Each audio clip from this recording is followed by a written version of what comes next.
To describe it for anybody listening who hasn't read it before, it's like the structure of it as it exists today. It comes every morning on weekdays, and so the sections, there's like a few linked news items at the top, a couple events, maybe online events, whatever, a few links to other articles that might be less newsy, a few more like resource oriented links, and then a few GIFs or images, usually GIFs, GIFs for the if you're cultured, of design details, little like things from some product launch or little details you found that you really like. And that's it. There's not really any commentary.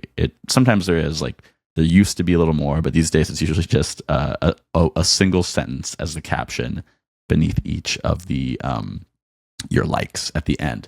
So does that this like design news espresso, does that resonate with you? Yeah, that sounds great. Sounds delicious. I love Yeah. coffee. But no, yeah, you kind of nailed it, and that's good to hear that is coming through. Yeah. Okay, so the stats on it, you share these publicly on the sponsor page on the website. So I wrote these down. I wonder if they're still up to date. You said you had 4.5 thousand plus subscribers, a 60.1% open rate, and a 19.1% click rate. This is current. Yeah. So all time is just below 5,000. So I'm five Nice. away from 5,000. 5 away from 5,000. Wow. By the time this comes out, you'll be past it. Yeah. Well, I hope so. Open rate is 60.2 and click rate is 18.2. Nice. Wow. That's all time. That's really good for like all time. And so the first one was on August 15th, 2023, right? I believe so, yes. And why I say that is, and we can get more into this, but imperfect first drafts. Yeah, I published a couple privately just to prove to myself that I could do it. Yes. Before signing up publicly to, hey, I'm doing this thing every day. Which is totally the way to do it. Yeah. So, yeah, I approached this very differently than I approached past projects. So. Okay. Well, what do you mean by that? So in the past, leatherwork is one thing, and that was pretty successful for what it was.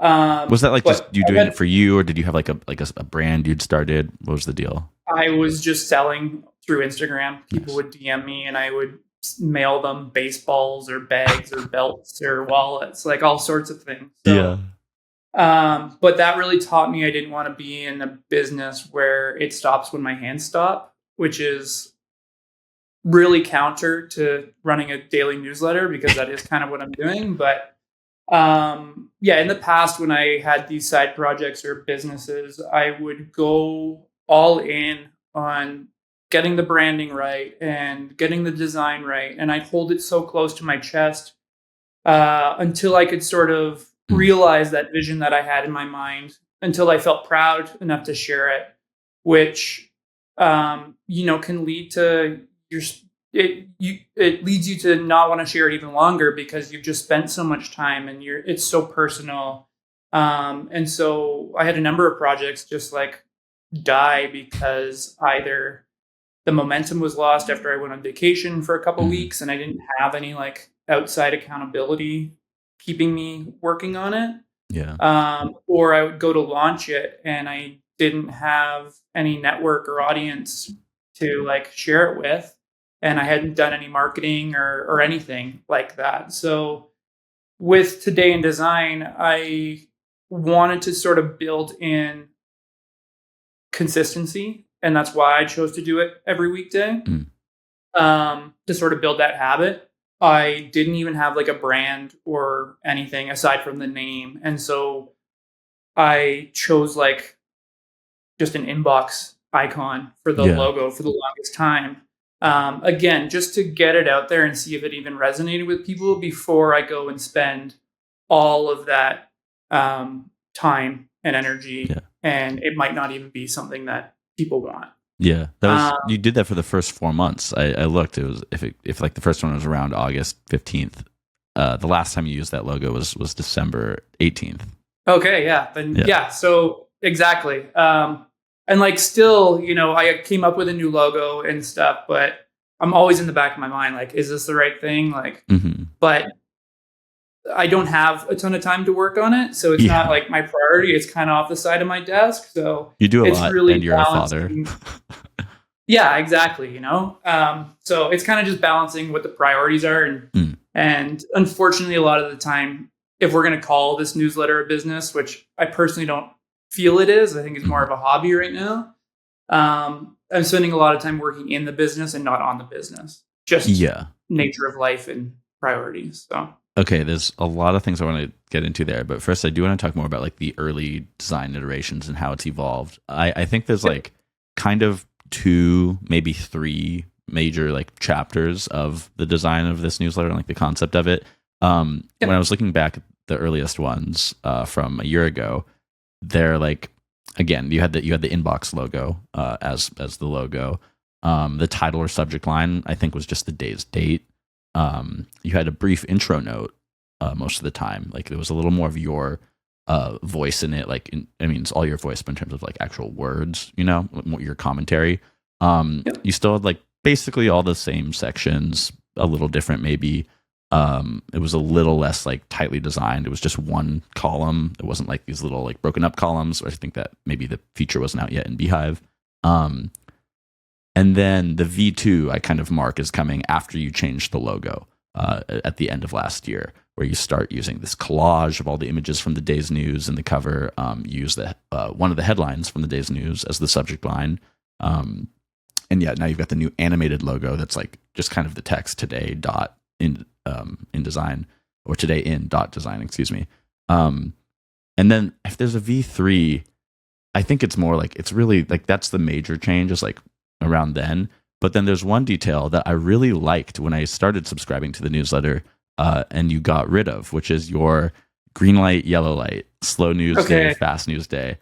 So for anyone listening who's not a subscriber, every day when the newsletter would come in my inbox, there'd be a green circle emoji or a yellow circle emoji next to it. And green meant it was a fast news day. Yellow meant it was a slow news day. And you got rid of that. I forget. I think it was in March you got rid of it.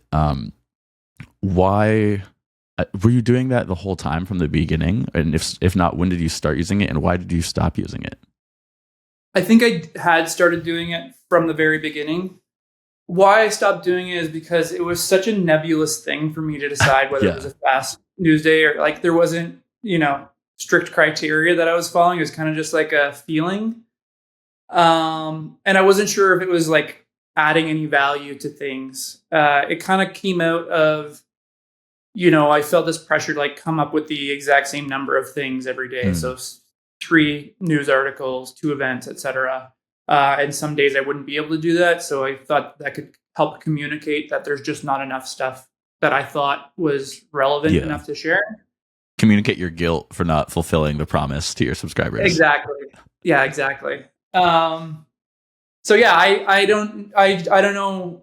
I think I ultimately got rid of it in that like most recent iteration because I was just trying to strip out the unnecessary and really kind of focus it a bit more and group things a bit better and provide some clear distinction between things and like style different links differently. So if you're scrolling through, like there's a bit more distinction between things and you know where you are. But yeah, I got rid of that, and at the same time I was doing like today in history. So I would try and find something in design history that was happening, and that just felt like I was stretching sometimes, like just finding things that were like design adjacent and like shoehorning into this thing. Everything's design. Yeah, exactly.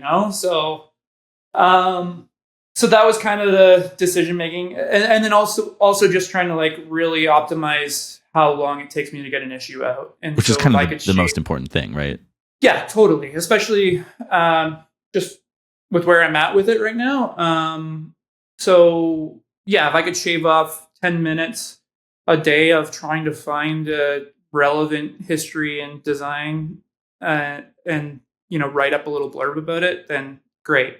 I can spend that elsewhere. So that was kind of thinking. And then the last thing, which you just reminded me of, is I share these like bento videos on social. Yes. And those were being received really well, but I felt there was a real disconnect between that visual language and what was in the newsletter. So I really wanted to sort of tie those two things together. Which I really like those videos. They're like, again, to anybody listening to like visualize it, it's just like it's like a box of an image, usually a horizontally formatted, landscape formatted, and it's just like, 6 or so different things. Like the sizes will it's really dynamic, and it's fun. It's fun to look at, which I think describes the entire concept of the newsletter. Is the reason you stopped adding commentary also just like time? Like my impression is that the reason the newsletter looks like it is today is because you were like, why am I trying to do these things? Because like I think this is what a newsletter is supposed to be, so I'm going to put in these things that like end up just taking up your time, and you're like, why am I doing this? So that's why it is this like kind of lean, this espresso now, where it used to be more of like a cortado. Yeah, certainly. I look at it as, and why I tried to simplify it too, the same reason, is that I wanted it to be a sort of blank vehicle for the type of stuff that I was sharing. Like, I didn't want it to influence as much. Yeah, it's not about me. The whole point is to share what other people in the design community are doing, whether they're writing or podcasting or creating new interactions. And so that was kind of the main motivation behind it, is just to really put the focus on the content and not about me. Like, of course, selfishly for my own personal brand, like it is published by me and I want it coming from me and everything. And so I still wanted to provide my thoughts as to why I chose certain designs in that inspiration section of like, what were the elements that popped out to me? And then also act as like a journal for me to keep track of like what's trending in design. But you like don't need to actually write the commentary for like to still accomplish these things you're describing, because it's still like just you putting it together. So like I guess you kind of like realize that over time, right?